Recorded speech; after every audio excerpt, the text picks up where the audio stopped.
Could you explain a little like the cultural significance of both art forms of hula and lei making, and maybe the connection Actually, between them as well?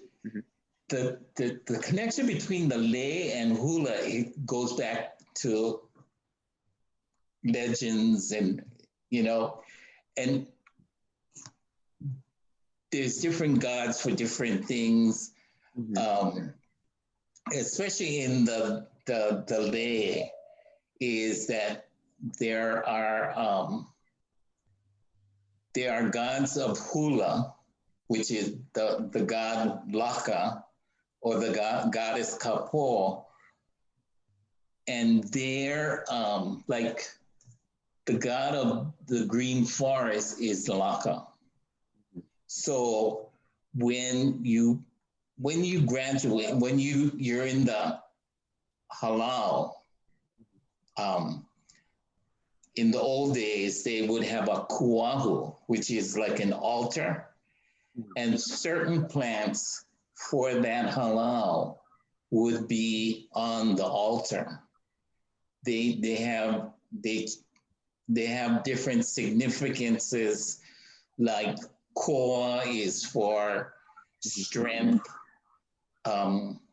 ali or dodonia is for also strength, and it's to give you strength in not only in your body but in your mind.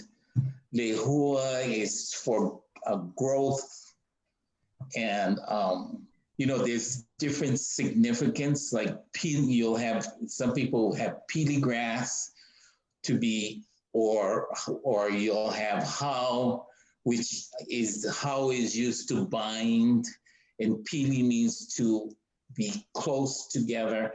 So that the significance in the plants with the hula has really, that's what the significance is, because with hula,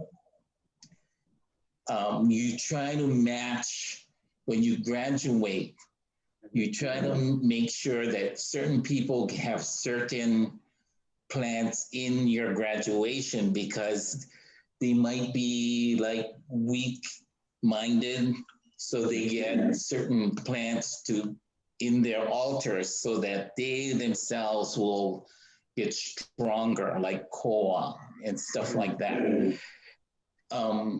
So the whole thing with hula and the lei is these things, when you start to dance, you always have different leis, and the leis are there for the significance of the dance. In other words, if you're dancing songs for Waialeale and they talk about the palapalai fern, you try to use that palapalai fern in the dance so that that reminds you of Waialeale. Especially a lot of times, a lot of people will go to those places and show the students these places and how these plants grow in the area. And then when they dance the number, they feel connected to that number and the